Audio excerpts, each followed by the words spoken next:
Ang mga MD-520MG Defender ng Philippine Air Force i-upgrade pa. Ito nga po mga idol, ang mga light attack helicopters ng Pilipinas na matagal nang ino-operate ng ating bansa.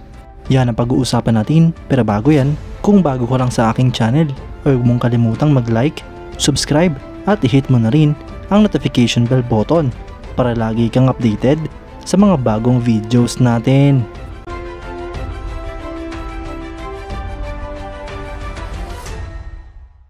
Ang Philippine Air Force ay i-rehabilitate ang fleet ng mga McDonnell Douglas MD-520MG Defender light attack helicopters. Ito nga raw po ay layuning ibalik ang dating lakas ng mga helicopters, gayon din ang pag-improve sa mga natitira pang helicopters sa serbisyo ng Philippine Air Force. Ang end user nga po ng proyekto ay ang 15 Strike Wing ng Philippine Air Force, kung saan 20 units ng mga MD-520MG Defender light attack helicopters ang i-upgrade. Ito nga po ay parte ng Capability Upgrade Program ng AFP Modernization Program na may budget na 215 million pesos. Ang acquisition mo dito mga idol ay direct negotiation kasama ang US Department of Defense.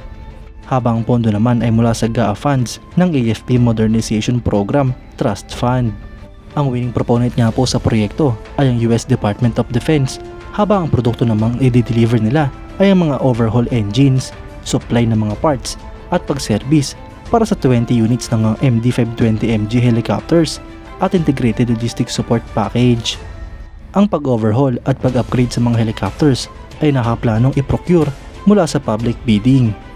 Ngunit napalitan nga po ito at naging negotiated procurement dahil na rin sa US Foreign Military Sales Program.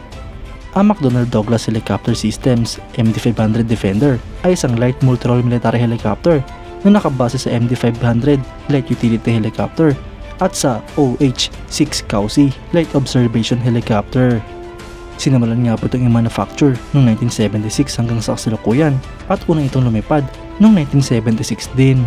Sa kasalukuyan, ang mga military operators nito ay ang Argentina, Chile, Colombia, El Salvador, Finland, Italy, Japan, Kenya, South Korea, Lebanon, Malaysia, Mexico, Panama, Pilipinas, Taiwan at United States. Habang former operators naman ang Afghanistan, Argentina, Croatia, Guinea at Israel. Ang helicopter na ito mga idol ay pinapalipad ng dalawang crew. May haba nga po itong 9.3 meters, height na 2.6 meters at empty weight na 686 kilograms. Habang ang maximum take-off weight naman ito ay 1,157 kilograms. Ang power plant nga po nito mga idol ay isang Allison Model 250 C20B turboshaft engine. Ito nga po ay may maximum speed na 244 km per hour at may cruise speed na 217 km per hour. Ang maximum range naman nito ay 318 nautical miles, habang service ceiling naman ay 1,340 meters. Para naman sa armament mga idol ay meron nga po itong 4 na TOW anti-tank missiles o di kaya dalawang 7.62mm General Electric M314 miniguns. Pwede rin itong lagyan ng 4 na General Dynamics Stinger air-to-air missile o mga MK44 or MK46 lightweight torpedoes. Bukod pa dyan ay pwede rin itong lagyan ng dalawang 7-shot rocket pads. Mga idol, ang upgrade program na ito ay nagpahaba nga po ng buhay ng mga MD-520MG Defender light attack helicopters ng ating bansa. Dahil nga po dito ay na-operate pa ito ng Philippine Air Force ng ilang taon hanggang sa kasalukuyan. Sana nga po mga idol ay mapalitan na ang mga helicopters na ito ng mga bago at mas malalakas na mga attack helicopters.